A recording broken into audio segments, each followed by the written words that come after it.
Today's podcast is presented by Podgo. Podgo is the easiest way for you to monetize your podcast, providing podcasters with a flat rate for ad space so you always know how much you get when you include an ad from Podgo. I recently joined as a member, and you can too. Apply today to become a member and immediately be connected with advertisers that fit your audience. Apply now at podgo.co, that is podgo.co.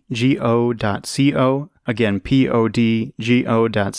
And if you're feeling generous, when you get to the How Did You Hear About Podgo section of the application, you could put down Quick News Daily so they know who sent you. All right, let's get on with the show.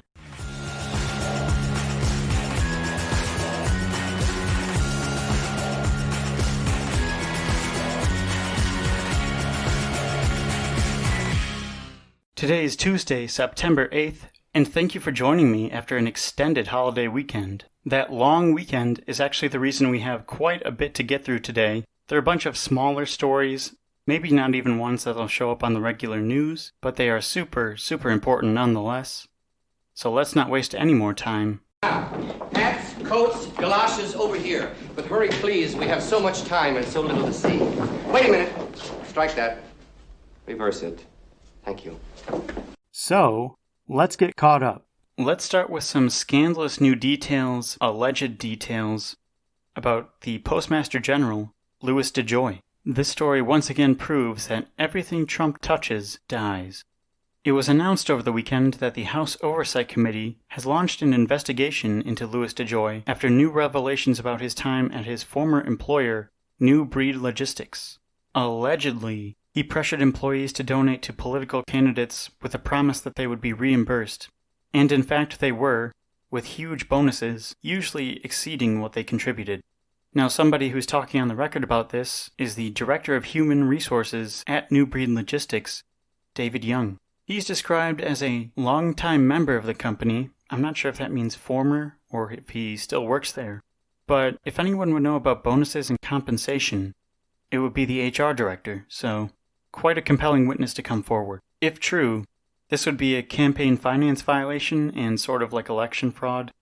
Either way, illegal, because essentially it sounds like he was trying to get around the personal contribution limit, so one person can only give so much. So instead he has all of his employees, contribute, and he just pays them back with his money. Or maybe it's the company's money.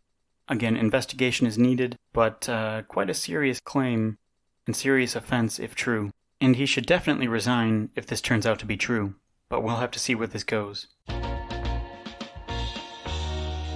Let's talk a little bit about advertising. It was reported over the weekend that the Trump campaign stopped advertising in the Tucson, Arizona market 2 weeks ago. It was also reported that they recently canceled $580,000 worth of ads for the Phoenix, Arizona market, set to take place from the 8th to the 14th. A source inside the Trump campaign says the reason for canceling this ad buy was that they're following the early voting map, meaning they're running ads where early voting is happening right away or soon, and the early voting in Arizona doesn't actually start until October 7th. So they think advertising too far out won't make a difference. Showing that this is probably the strategy, the Trump campaign still has advertising scheduled for next week, the week of the 15th. They've reserved $580,000 worth of advertising in the Phoenix market, so basically what they would have done this week. The week after that, it goes up to $1 million spend, and then drops to $900,000 starting the week of October 6th, so right before early voting. It's not clear yet, though, if they're going to keep these reservations or if they'll end up canceling some of these as well. This story does follow the trend that's been happening lately, though, with Biden outspending Trump on TV advertising. For example, in just last week, Biden outspent Trump $24.5 million to Trump's $6.2 million. The Trump campaign has also recently spent a total of $0 in Michigan, Arizona, and Pennsylvania. So 3 states that are going to be absolutely crucial to Trump's re-election, he hasn't been advertising in, and Biden has. Now, we'll see if this early voting strategy actually works. I have heard from Rick Wilson and others that Trump has completely pulled out of Michigan and that he's basically counting it as a loss already. So that might explain the $0 in Michigan, or it could be this early voting strategy. I guess we'll just have to sit tight and see how it goes. Sticking with Trump for a minute here, I just want to point this out in case anyone still cares. Over the weekend, Trump was spotted playing golf once again, which is kind of weird because he told me the cities were burning to the ground and that Cory Booker was coming to destroy my neighborhood. This must be his last round of golf before everything totally turns into ashes. Yeah. That line of campaigning, I don't know if it really works when you're out golfing and everything's fine, you know? It's funny how everything's fine on the weekends. There's also been this video circulating, mostly on Twitter, of course, because Facebook is a right-wing platform these days. But in it, Trump looks like he turns towards Marine One. He's on the south lawn of the White House taking questions from reporters. But then he looks like he gets confused and doesn't quite know where to go. Looks like he gets attracted by this puddle. Just a puddle on the ground, you know? So people were taking it as, man, he really doesn't know where to go anymore, doesn't know how to walk or keep a train of thought. Well, I've seen a couple users say that this is actually a video from 2019, and that he is actually just waiting for Melania to come out, so he doesn't go to the helicopter right away. Now, I do think it's a bit sad that we think it's real, that our president is totally lost, and I guess now I can see why the Trump supporters fall for the Biden stuff so easily, because if I hadn't done any checking, I would have believed that video, and I would have believed that he was completely confused at that moment. But he wasn't. I hate covering for the guy, but I'm really over this doctored footage or this footage that's been taken out of context. We have to call it out right away. The last solely related Trump story here today is a follow-up to the story in The Atlantic and how many news media outlets have confirmed the story. This, of course, was the story uncovering that Trump had called wounded and dead soldiers, quote, losers and, quote, suckers. Outlets that have confirmed it so far include Fox, CNN, the New York Times, the Associated Press, and the Washington Post. Let's hop over the pond and talk some Brexit. The new recent buzz has been that Britain is still talking about pulling out of the EU with no withdrawal plan, with no plan on how to sever the relationship, even though they signed a withdrawal agreement back in January. It sounds like Boris wants to override that and just leave with no deal. That's Boris Johnson, the UK Prime Minister, by the way. It sounds like this is also causing some tensions within the UK government. The head of Britain's legal department has recently quit, and though it's not officially the story, many are speculating that it does have something to do with this plan and how this is going. Now, this is a big deal itself because the European Union is threatening to end any trade deal or abandon any trade deals it's made with Britain if they leave and override this deal. This would be a big deal economically for Britain and the world. So, man, I don't know. Essentially, this whole thing has been a big mess from the start, and I think we'd all be better off if it just never happened. But here we are. I want to quickly update you on Alexei Navalny. He is the Putin opposition member, like an opposition member to Putin, who was poisoned on that flight and has been in a coma ever since then. Well, German doctors have announced that he is improving. He's been taken out of the medically induced coma and is being weaned off the ventilator. This is certainly good news, but the long-term effects of such a severe poison, this really strong nerve agent, nobody knows what's really going to happen, because his chance of survival was also pretty limited. According to a chemical weapons expert who talked to ABC News, Novichok, the nerve agent used here, quote, we have yet to find a substance more dangerous to the body than Novichok. There is no bulletproof vest that you can wear to protect you from Novichok, end quote. So basically, I'll keep you updated in the days and weeks ahead as we learn more and more about what happened here. For Joe Biden, the endorsements just keep rolling in. In addition to solidarity with the Democratic Party, Biden is also pulling in former Republican officials, top Republican officials from the past, and now he added one more, not necessarily a Republican, but different face, Captain Sully Sullenberger, who you might remember was the captain who landed the plane on the Hudson after birds hit the engines. So he had this to say in a Twitter thread over the weekend. Essentially, the comments about the military are what broke the camel's back here for Captain Sullenberger. It sounds like he was going to vote for Biden anyway, but he comes out and calls Trump dangerous, he doesn't have courage, and basically he's a threat. So that is a big, big name to have in Biden's corner. There have already been a lot of those, but every single one counts because there are a lot of people who look up to this guy who might not have voted for Biden who say, well, if he did it, maybe I should. And honestly, who does Trump have these days? The MyPillow guy? I mean, everyone is telling us that he's a danger, and it's still close. Another quick update here, this time about the myocarditis story from last week. This was the one where the Penn State team doctor warned that 30 to 35% of all Big Ten athletes who tested positive for COVID also got this inflammation of the heart muscle. Well, Penn State is coming out now and saying, wait a minute, he didn't actually mean that. He didn't do that study himself. The quote from Penn State is, during his discussion with board members, Sebastianelli, the doctor, recalled initial preliminary data discussed with a colleague on a forthcoming study, which unbeknownst to him at the time had been published at a lower rate. The research was not conducted by Dr. Sebastianelli or Penn State. Dr. Sebastianelli wishes to clarify this point and apologize for any confusion. Additionally, some have inferred his comments may have related directly to Penn State student-athletes. At this time, there have been no cases of myocarditis in COVID-19 positive student-athletes at Penn State. End quote. Does that seem a little strange to anybody else, that they would go from 30 to 35% all the way down to 0? It seems like quite a bit of overcompensation there.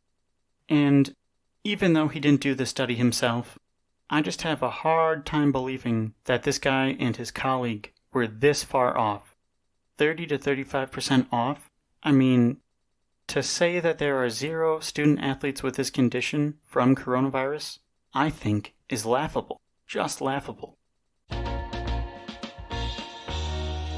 We've got to end on a high note here today, so let's take a listen to Joe Biden's answer when a reporter asks him what he thinks of QAnon, the Pizzagate conspiracy theorists, the right-wing, just whack jobs. Let's take a listen. President Trump for not rejecting that conspiracy and the people who believe in it. I've been a big supporter of mental health.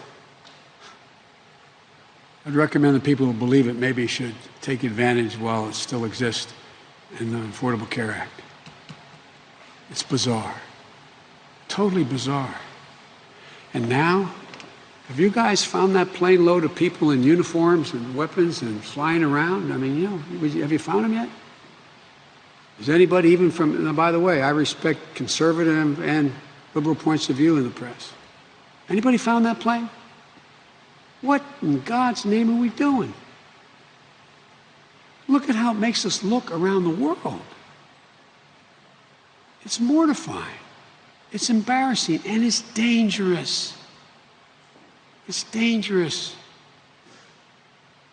If the president doesn't know better, which he has to know better, then my Lord, we're in much more trouble than I ever thought we were. It's bizarre. All right, that'll do it for me here today. Don't forget to check out the new trailer for the show. I decided since this is going to be the 6th month of the show, the trailer needed a bit of an update. Not only in just the content and better explaining what the show has become, but also the sound quality.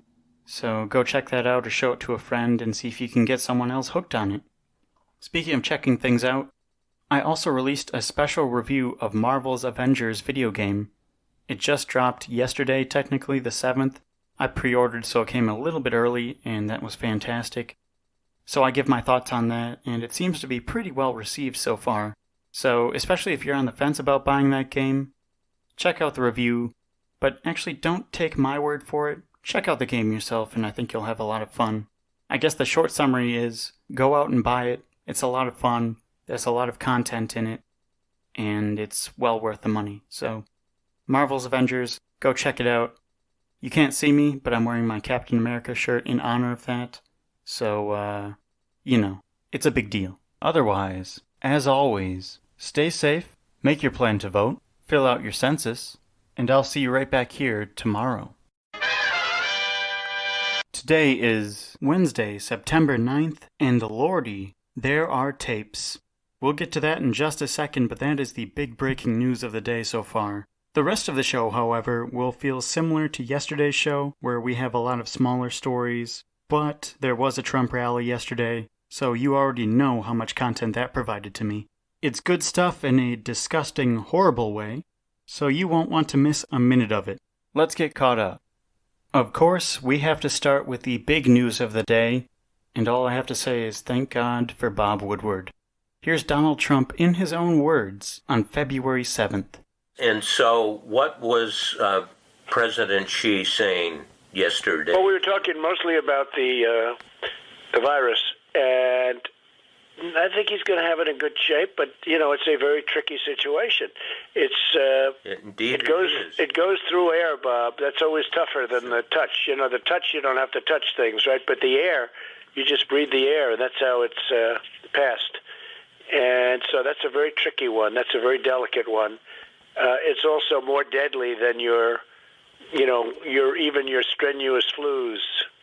People don't realize we lose 25,000, 30,000 people a year here. Who would ever think that, right? I know. It's pretty amazing. And then I say, well, is that the same thing?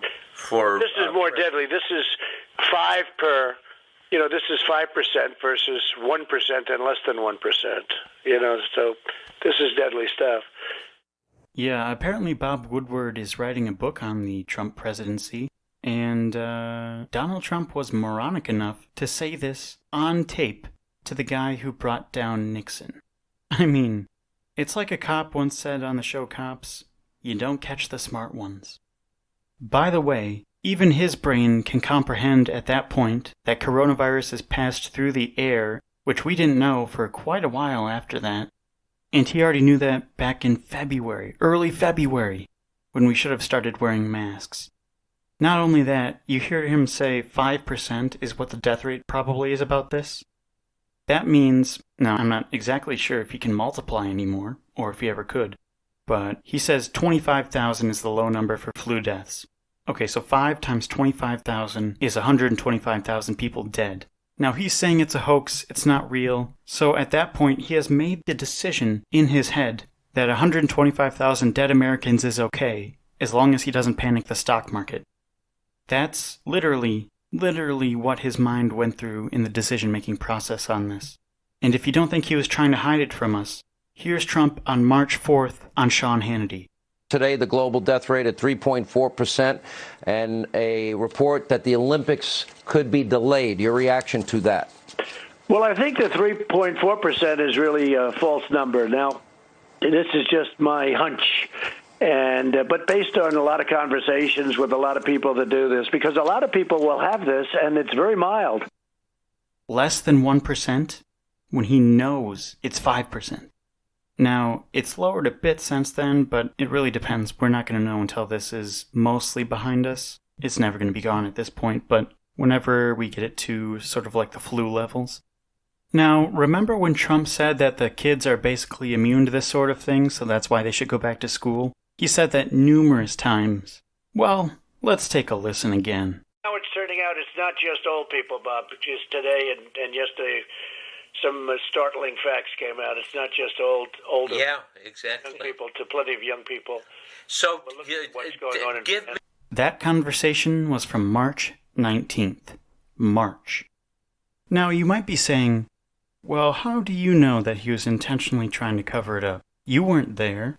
And he's not dumb enough to admit that on tape, is he? Well...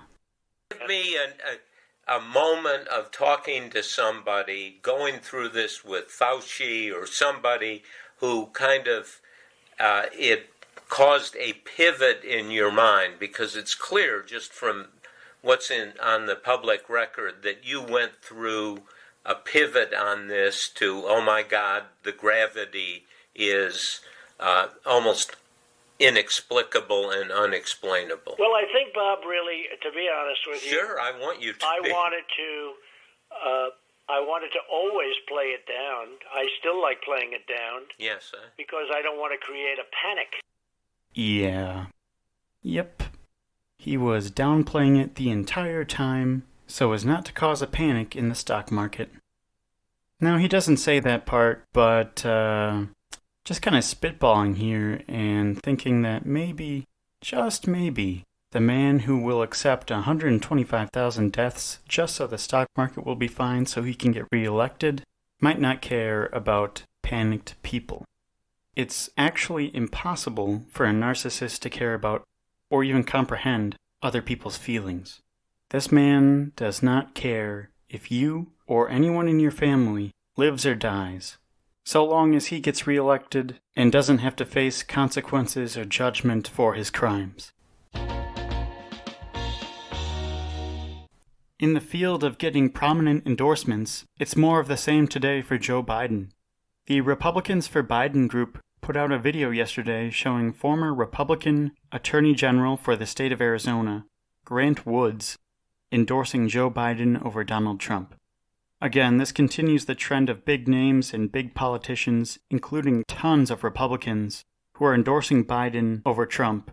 I mean, I suppose I shouldn't slight Trump, because again, he has the Goya Beans guy and the MyPillow guy, so quite a formidable force there. In any case, let's listen to a bit of what the former Attorney General had to say.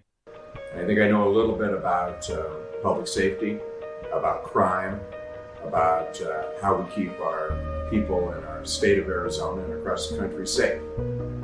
I watched Donald Trump, and I can tell you this, he has no idea what he's talking about. Are we safer right now in the United States? Do we feel better about ourselves than we did 4 years ago? Absolutely not. Donald Trump's presidency has been a failure when it comes to making people here in Arizona and across the country feel better about their lives and about their safety. It's time to put the adults back in charge. It's time to remember what the Constitution is all about. I ask people to join with me in supporting Joe Biden as the next president of the United States. Let's shift to another story I'm sure you've seen at least one headline about so far, and that's this COVID vaccine trial being paused because a volunteer has gotten sick. The trial that is put on by the partnership between Oxford University and AstraZeneca, they're trying out a COVID vaccine, well, they had to put it on pause because one participant got a, quote, potentially unexplained illness. So they paused the trial to allow for an independent committee to do a safety review. Both AstraZeneca and Dr. Charlie Weller, head of vaccines at a UK company, who was interviewed for this story in NBC News, which is where this is coming from, both Dr. Weller and AstraZeneca say that this is a normal part of vaccine trials. But the problem here today is that these trials are under such a fine microscope, or such a strong microscope. What's the metaphor phrase there? But it's definitely under intense scrutiny, especially in our country, since vaccines are like our only hope to get back to normal at this point. Like the Trump administration has just put everything on these vaccines. On top of all of that, there are these legitimate fears that Trump is pressuring these drug makers to release something quickly before the election so that he can say, oh, look, we're all going to be fine. Now Biden's going to raise your taxes. Like that should matter to anyone. So, while we have to be cautious about these fears and just acknowledge them and know that they're here, for now, we'll have to let this independent committee investigate and see if anyone else becomes sick, or if this is maybe just a one-off thing. Maybe the illness becomes explained in just a bit. I want to highlight something for those of you who are like me, who have a real stake in the climate change, and our natural resources. Yesterday, at that rally we'll get to in a second, Trump announced an extension on the ban of drilling for oil offshore of Florida's coasts. This presidential order, this executive order, is supposed to extend the ban by 10 years, so now it goes all the way to 2032. But, like I said, it was done by presidential order, so I'm not sure if this is really that binding. It could just be a show for the swing state in Florida, where another big story from yesterday is that, oh, there's this poll out there that shows Biden and Trump are tied in Florida. Maybe we'll get to that in a second. But right away, Biden hit back at the rest of Trump's environmental record, basically saying it's all talk, and even in that talk, he still claims that climate change is a hoax by the Chinese or whatever. So he doesn't really have a real record to stand on. This is probably just for show. The part where it gets interesting is that there is actually some reporting that backs up that claim. Back in June, Politico had a report saying that the Department of Interior, who's in charge of land and natural resources essentially, was actually preparing to allow oil and gas drilling near Florida, but that they wouldn't say so until after the election. These are coming from sources within the department. So, that's the thing about presidential or executive orders. They're easy to change if they have any weight at all. They can be reversed by the president. So, again, I just keep coming back to it. We'll have to see how much weight this actually carries, because some executive orders seem to hold up better than others, but they're designed to not be really important because of the whole premise of we don't want a king. I would say, for right now, it's pretty safe to assume this is mostly a stunt. Let's talk about that poll in Florida for just a second. It's an NBC News Marist poll. It polled likely voters in Florida, and it shows that Biden and Trump are both tied 48% to 48%. Now, I looked on 538.com, who has ratings of polls, and Marist is actually an A-plus pollster. But what I was surprised to find is that all of the A-plus ones still had a margin of error of about 5%. And that's actually pretty close to what this poll ended up being. This poll has a margin of error of 4.5%. So to me, that sounds like pretty significant, because that could mean Biden's up like 52-48 or something like that. Or 52-47, something in that neighborhood. Or Trump could be too, who knows. But this could be why Trump thought it was so important to sign that executive order about the drilling, because maybe he knew this was coming out soon and that he would get a boost from this. The interesting thing, though, Real Clear Politics, which usually leans at least a bit Republican, still has Biden up 1.2% on average. They take all of the polls and average them. So in that one, Biden is up 48 to 47 in just Florida alone, I'm talking. So, I don't know, is this one an outlier? Is it actually that close? What happened to the ones that were showing Biden up like 6 or whatever? I guess the thing to keep in mind is that Florida is always going to come down to the wire. The famous saying after 2016 was, you could give Florida voters the choice between a scoop of ice cream or a kick in the head, and it would be 51-49. So yeah, Florida, always kind of a shit show. It's always Florida. Quickly, in just another story that shows how Trump is corrupting all facets of the U.S. government.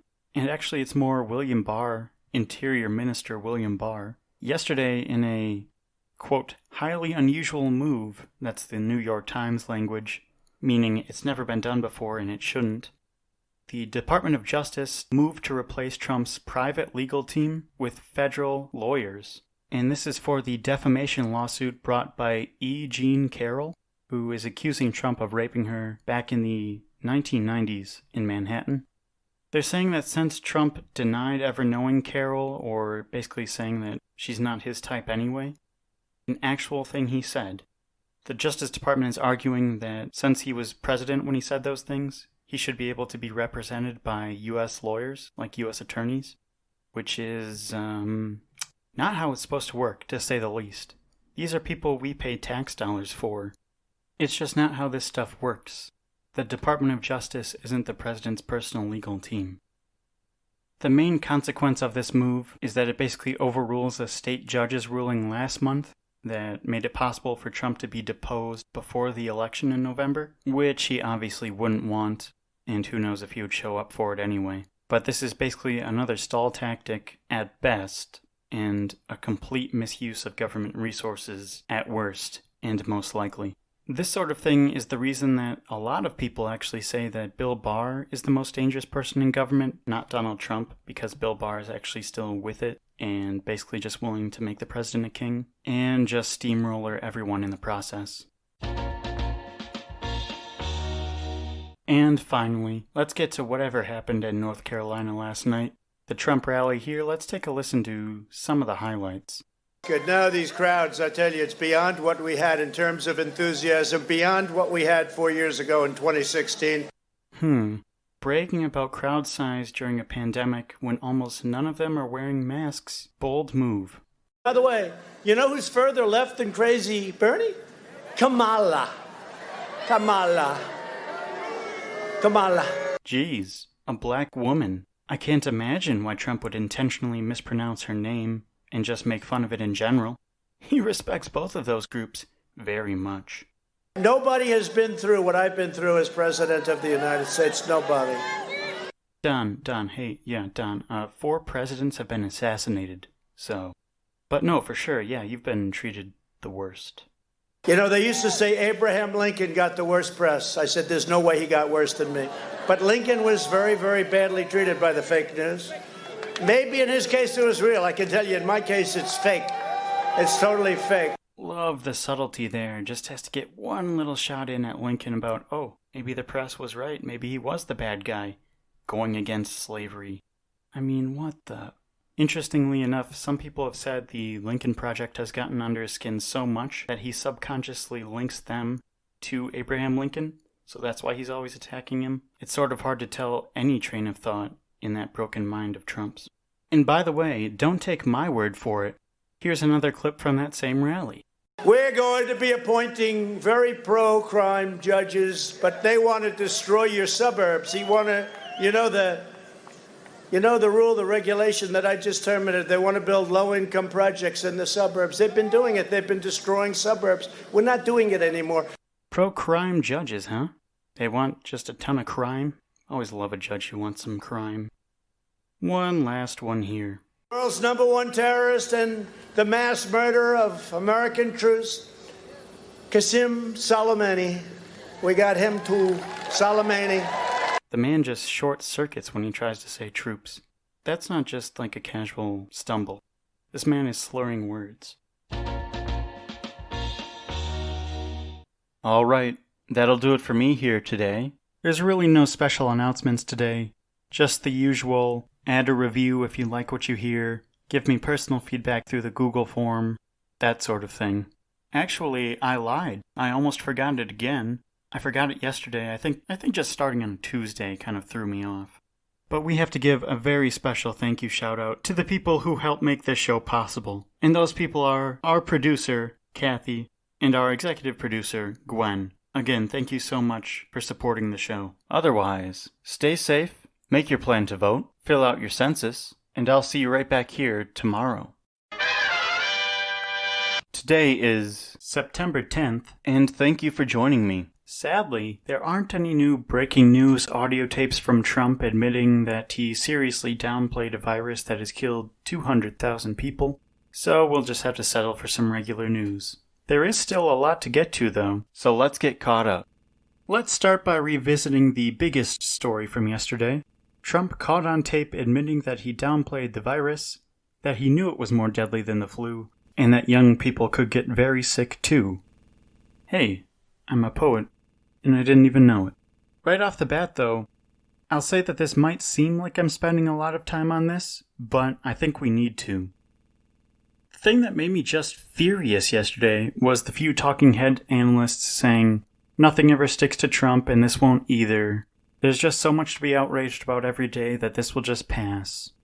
And I think that's just reckless and insane. The only reason this won't matter is if we decide it doesn't. It's up to us. I know it's their job to give their honest opinion, but intentionally brushing off something this severe is wrong.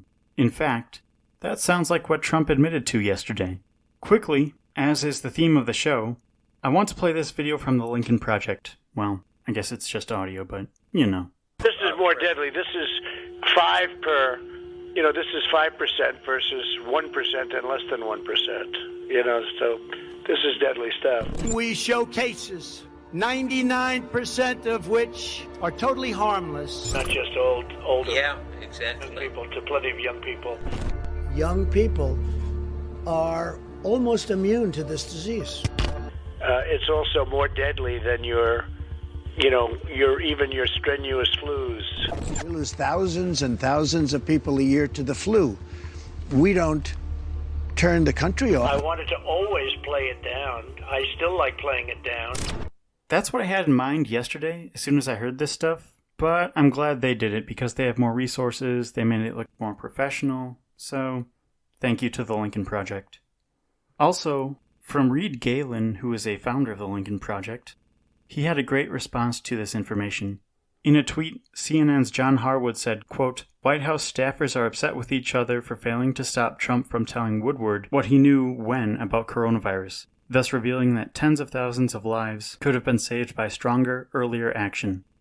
Reed's response was this, quote, "That's what they're upset about? They didn't stop him? How about, we didn't do our jobs and now all these people are dead and out of work," end quote. Yeah, I think that's a good indication of the priorities of the people who still work in the White House. Just another example of the danger of Trump clearing out anyone with experience or anyone who will stand up to him. It's just all narcissist sycophants like the boss. I'm sorry to admit that I didn't see this until it started popping up here and there on Twitter, but a big consequence of the tape showing Trump knew in early February is that it destroys the defense that Republican senators have used, which is that they didn't know anything either, and that nobody could have predicted all this.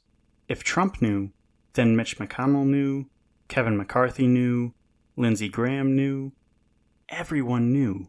That's why Mitch got a little testy when someone asked him about the Woodward book. Take a listen. Look, I didn't look at the Woodward book. I will later, but I haven't even seen what you're referring to yet.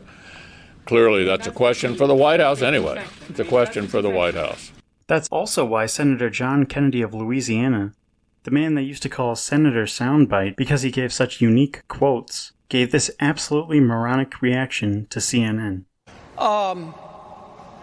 All I can do is share with you my point of view, Pamela. These gotcha books don't really interest me that much. He's on the record. Record. These gotcha books don't really interest me that much.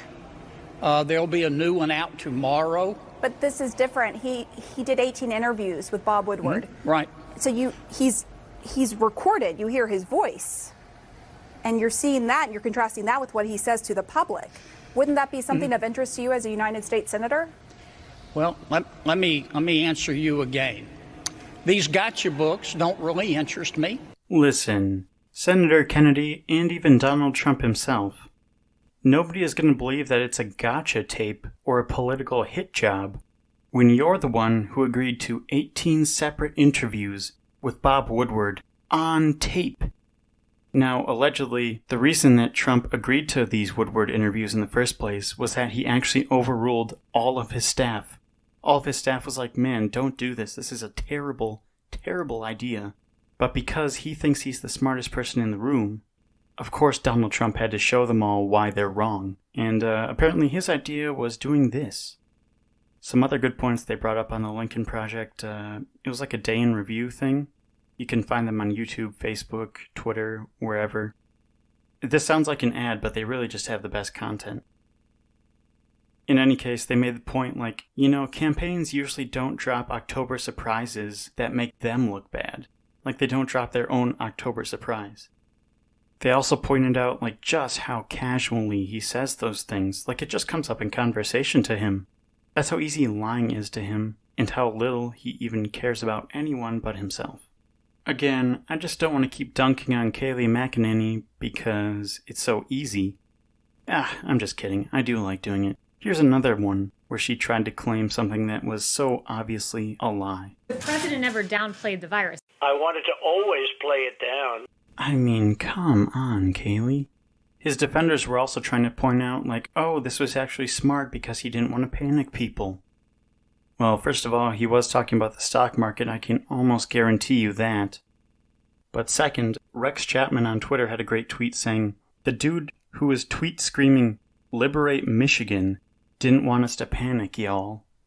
Yeah, this dude lives on fear of migrants, of caravans, people on planes, black people coming to destroy your suburbs. This man lives on panic and fear. It's the only way he survives. So this whole claim about, he didn't want to panic people, he's looking out for us. Yeah, right. There's also this great video from the Bulwark. Apparently Tim Miller says they already had this made because February 7th was such an important day, and it's a day where it all turned around for Trump, and basically he sealed his fate on coronavirus this day. And ours, I guess. But that also turns out to be the day that he was talking about how he knew it was airborne, how he knew it was much more deadly. Let's take a listen to a bit of that video. On February 7th, 2020, 3 things happened that will define President Trump's failures in responding to the coronavirus. First, at 2:58 a.m., Li Wenliang, The brave Wuhan doctor who blew the whistle on COVID-19 died from the virus. In America, news of Dr. Li's death is a wake-up call to the extent that the Chinese were covering up the seriousness of the virus. Li Wenliang has died today after contracting the virus himself. He was detained by authorities for reporting on the spread of the virus. Next, at 11:16 a.m., President Trump briefs the press outside Marine One. He's asked about the Chinese government transparency with regards to COVID-19. Are you concerned that China is covering up the full extent of coronavirus? Late last night, I had a very good talk with President Xi. I think they're doing a very professional job. The president's answer comes straight out of China's propaganda playbook, but it wasn't just Trump's words. At 12:41 p.m., Secretary of State Mike Pompeo announces that the United States has sent China 17.8 tons of personal protective equipment. That's 17.8 tons of masks, gowns, gauzes, respirators, equipment our healthcare workers would soon desperately need. So, yeah, that just goes to show the decisions they made when they still knew what this virus did. I'll leave you with a warning from Adam Schiff during impeachment. He said this about Trump, and maybe some Republican senators should have listened to him. And you can't trust this president do what's right for this country. You can trust he will do what's right for Donald Trump. He'll do it now. He's done it before. He'll do it for the next several months. He'll do it in the election if he's allowed to. This is why, if you find him guilty, you must find that he should be removed. The other big story that's getting underreported, I think, for obvious reasons, but we have a new whistleblower out there, this time from the Department of Homeland Security. We already know his name, and it is Brian Murphy. He's the former head of the Office of Intelligence and Analysis at the Department of Homeland Security, and according to him, that acting DHS secretary who was basically illegally installed, Chad Wolf, instructed Murphy to, quote, cease providing intelligence assessments on the threat of Russian interference in the United States and instead start reporting on interference activities by China and Iran. Murphy says he didn't comply with these, but said he was told these came from Trump's National Security Advisor, Robert O'Brien. Murphy also talks about how the distribution of a Homeland Threat Assessment, this is called an HTA report, was prohibited due to concerns raised by Messrs. Allegedly, Wolf and the Acting Citizenship and Immigration Services Director Ken Cuccinelli raised concerns about two sections in the HTA, one's about white supremacy and Russian influence in the U.S., because they would reflect badly on President Trump. Murphy said that Cuccinelli allegedly told him to modify an assessment on white supremacy in order to, quote, make the threat appear less severe, as well as include information on the prominence of violent left-wing groups, end quote. Now, of course, everyone named denies this. The White House denies this. DHS denies this. If you're really honest with yourself, does this sound like something that they wouldn't do? No, I believe they'd do it in a heartbeat. And what does it say about the president when reporting on white supremacy activism would reflect poorly on him? Because those are his base. He loves the white supremacists. That's who he wants. And Russian interference? Of course we know he gets testy when you bring that up because he thinks it makes him look illegitimate. Among other things, probably criminal, probably illegal. But what do you know? Another whistleblower, more terrible accusations, and yet none of them are really surprising. But we still need to talk about them. We need to realize their severity. We need to take them seriously, frankly. The third big story of the day that I don't really know if there's much more I can say about it, the California wildfires and just what a situation that is happening out there. It seems like everybody's covering it. It seems like everyone's seen the pictures on social media. At least I hope you have. So I'm not really going to get into it. I'm just going to say, when your own planet starts looking like Mars, it might be time to take climate change seriously. Right?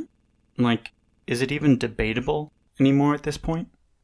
I feel for you guys because in the middle of a pandemic when you're homebound already, now the sky is turning red and it's the middle of summer, August, September, so I suppose it's getting towards fall, but Then they ask you to turn off your AC? Like, what are you supposed to do at that point? Live without electricity? I just can't even imagine. So, yeah, I think the debate is over. In another move to fire up his base, since that's apparently his only strategy, Donald Trump released a list of potential nominees for the Supreme Court in the event that he gets to appoint another justice. Surprisingly, this list included 3 current senators, Ted Cruz, Josh Hawley, and Tom Cotton. 2 of those you hear me mention quite frequently on the show. In response, all 3 of these senators were very appreciative. They all thanked Trump, but only Cotton and Cruz indicated that they would actually accept. Hawley said that he's not quite ready for it yet, or he has other plans. Like I've been saying, those plans are, spoiler alert, president in 2024. So, yeah, that's also what's at stake in this election, Supreme Court justices. It's really unfortunate that that's what so much of the future hinges on, the Supreme Court. The health of an 80-year-old woman, but here we are. Here's the thing. A minor apology to all the listeners in Florida, because we do have a lot, and I thank you very much for finding the show.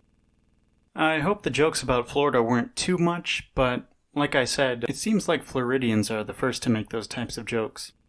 In any case, I was listening to the Morning Joe podcast from yesterday morning, and they dove a little deeper into why Trump and Biden might be closer to tied in Florida. And the difference is Latino voters, where Trump is doing a lot better with Cuban-American voters. I think they said Hillary won that group by like 27 points or something last time around, and Biden is only winning it by about 4%, something like that. Obviously, with their background, with their heritage, those types of voters are especially sensitive to any talk about socialism because, Fidel. So with Trump spending so much on TV advertising there, he's been up for a while. Essentially, they said he had a 6-week start over Biden. That's why he's able to make such inroads with this group of voters. So I really do hope that this was a wake-up call to the Biden campaign. Obviously, it is a little bit late in the game to act like you've been there the whole time, but I think they really just need to do a good job of defining Joe Biden to that group. To everyone, really, but especially these groups where there's not a lot of outreach already. Just something to look at if Biden hopes to win Florida at all. So this is a bit of a personal one, but I make a point in the end, so stick around. And speaking of Ted Cruz, he actually pops back up in this one. So I struggle a lot with deciding how much liberal/Democrat spin to put on stories, if that's what you want to call my analysis. Like, I wonder if I'd have more listeners if I stayed towards the middle of the political spectrum, but I just can't because that's not how I see things. And yesterday, as if it were a sign, I saw a story on my local news about the Senate stimulus bill, and in the story that they got by being an affiliate station of CBS, so like the DC bureau actually did this interview. But in any case, they interviewed one person as the expert, and that expert was Ted Cruz. This channel claims to be balanced, and people trust the local news more according to surveys. So I think it's wrong for them to run a story if your only expert is a member of a political party, especially if that party member is Ted Cruz. Am I right?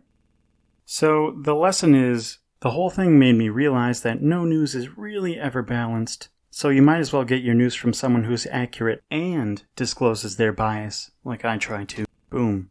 Self 5.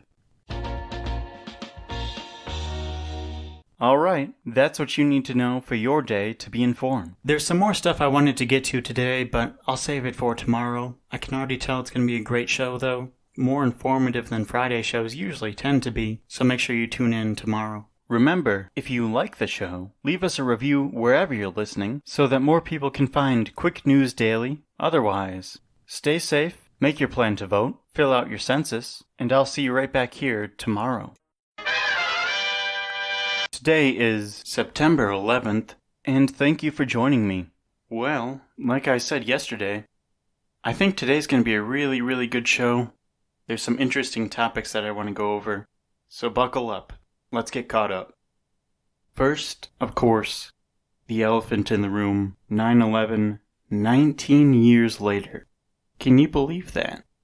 It feels like just yesterday we were celebrating the 10th anniversary, and now it's almost 20. You know, it's crazy how time flies by as you get older, especially. It's hard when nowadays every couple of days is the death toll from 9/11, like every 2.5 to 3 days. But the symbolism of what that day meant, the imagery, still horrifying to see those buildings, to hear the calls from the people who were trapped, people who were there. It was a turning point for our country.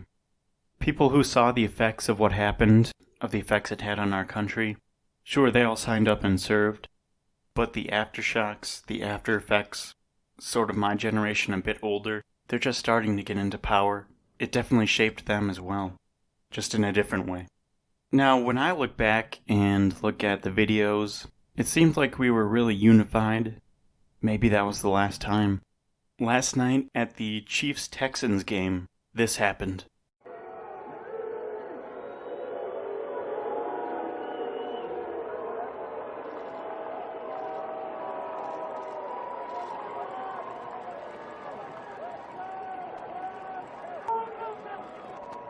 Thank you.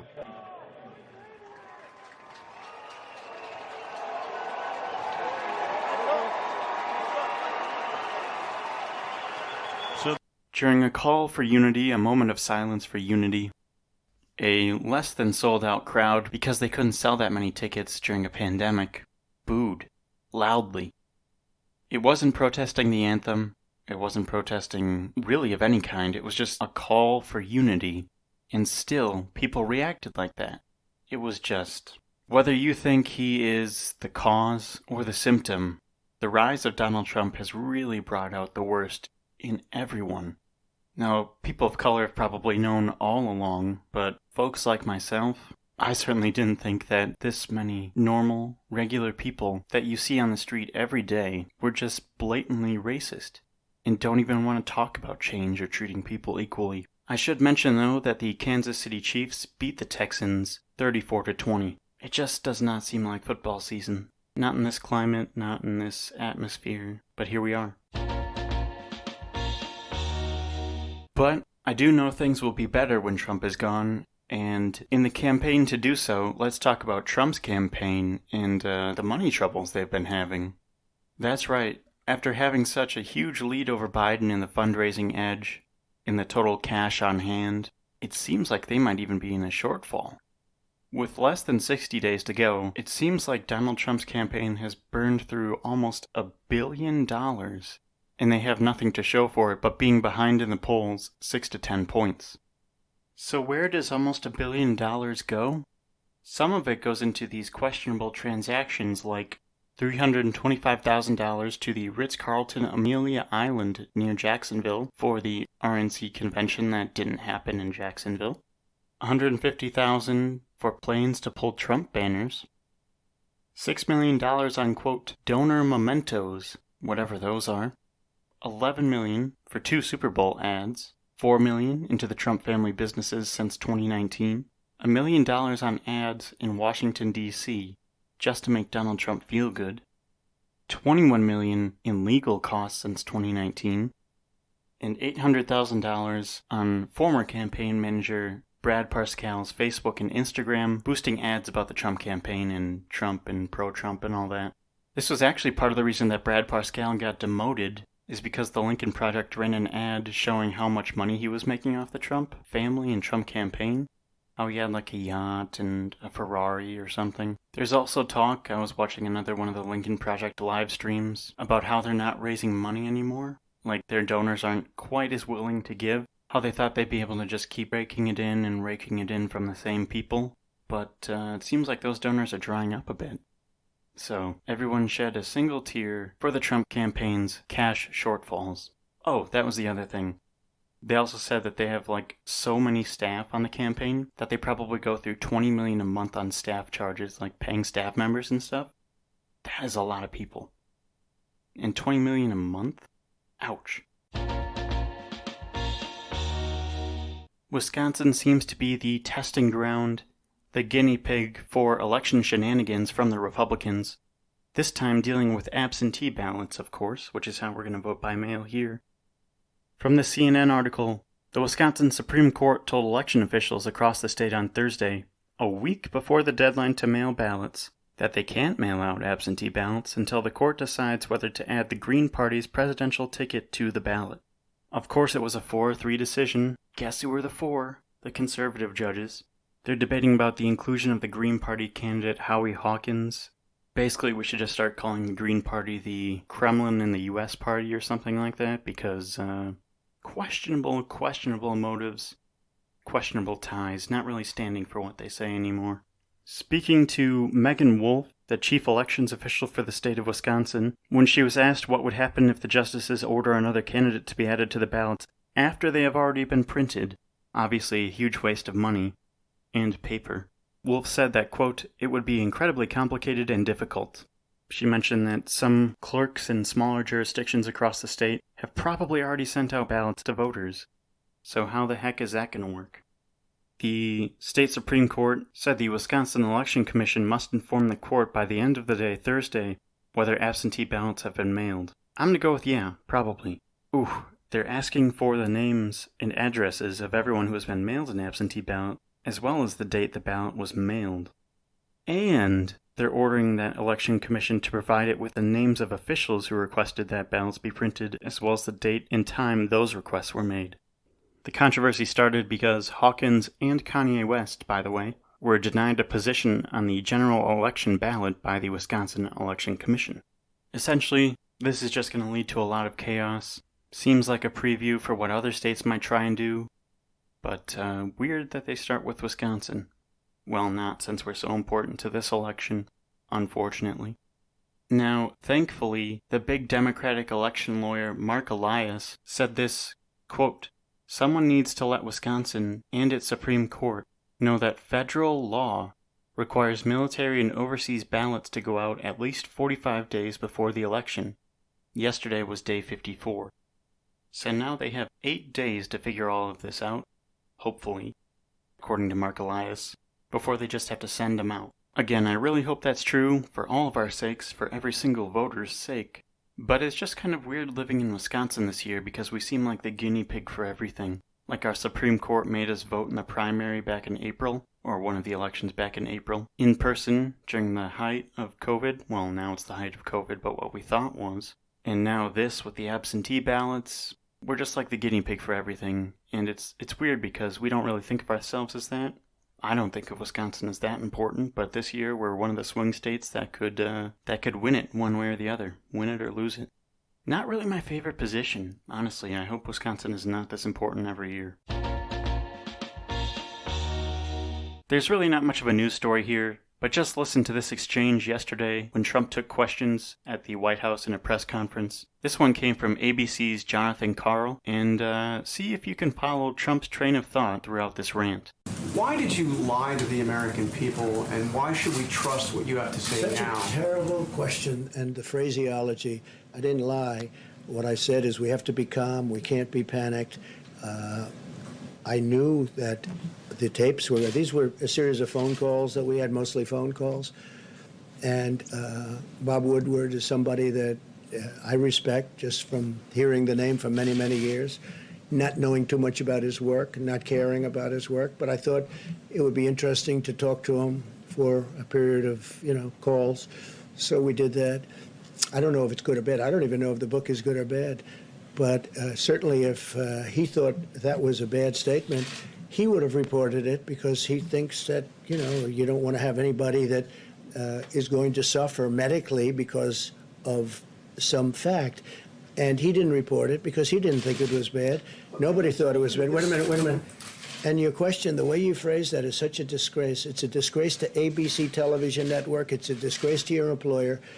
And that's the answer. You ready? Because I love. Of course I didn't. Of course I didn't. Was deadlier than the flu, and then you went out and told the American public that this was just like the flu. Let me tell you something. We've had flu years. You told everybody else something else. No, and 5 times, right? 5 times. You ever hear the expression 5 times? We've had flu years where we lost 100,000 people. The flu is a very serious problem for this country also, and we've been losing them. Scott, what kind of a number have we lost over the years with flus? Into the hundreds of thousands. Well, I mean, the last 5 years have been something like 35 to 80,000 per year, every year, even with antiviral drugs and even with Flu is a very serious problem also. But just so you know, this is worse than the most deadlier than the most strenuous flu. Okay. And then you went out and said it's just like the flu.